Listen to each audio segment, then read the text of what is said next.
Assalamualaikum warahmatullahi wabarakatuh. Apa sih Khulafaur Rasyidin? Al-Khulafaur Rasyidin adalah orang-orang muslim yang dekat dengan Rasulullah setelah meninggalnya beliau. Pengertian Khulafaur Rasyidin adalah para pemimpin pengganti Rasulullah dalam mengatur kehidupan umat manusia yang adil. Secara terminolog, khilafah adalah jabatan keagamaan yang dipegang oleh Imam Azam atau penguasa tertinggi atau kepala negara.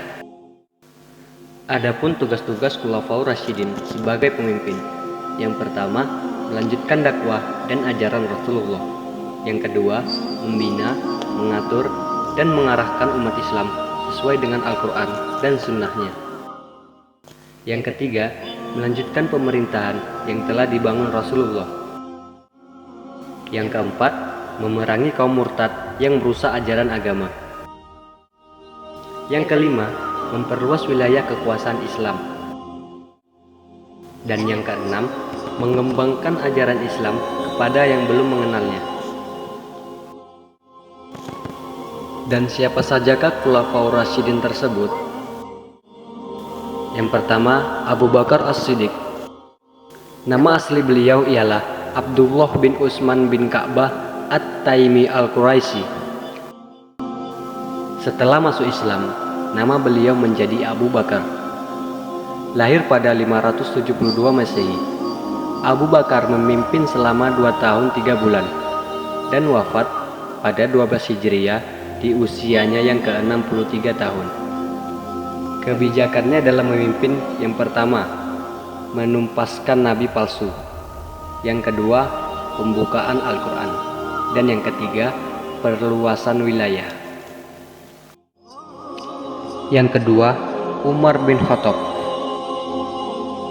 Nama asli beliau ialah Umar bin Al-Khattab bin Nufail bin Abdul Uzza Al-Quraisy.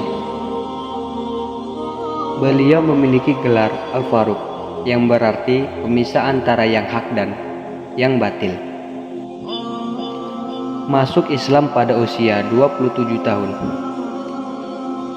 Pada 13 Hijriah, beliau menjadi pemimpin setelah wafatnya Abu Bakar, yang dipilih langsung oleh Abu Bakar, pemimpin sebelumnya, dan menjabat selama 10 tahun 6 bulan 4 hari,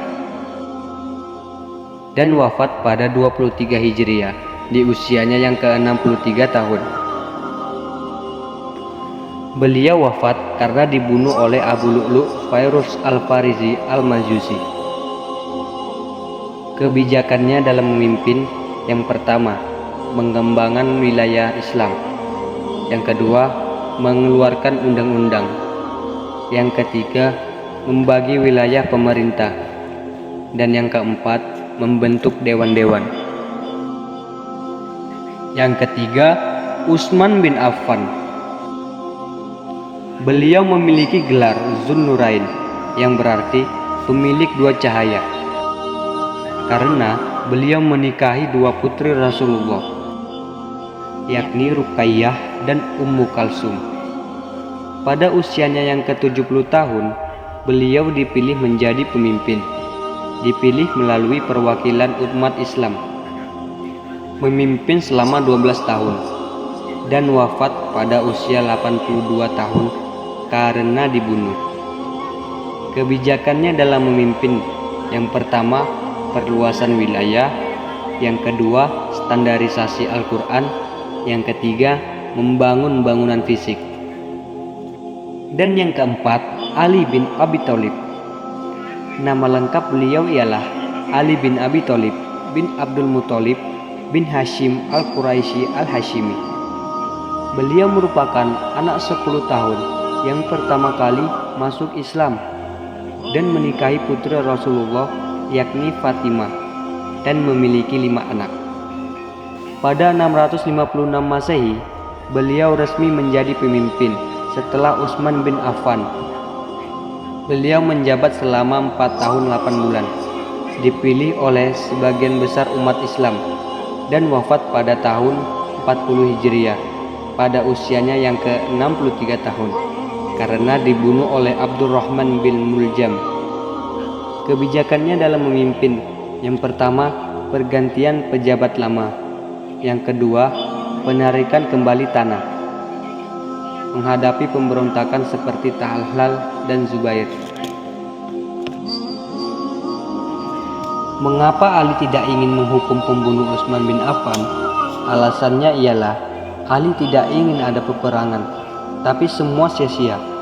Pemberontakan terus terjadi, yang disebut Perang Jamal.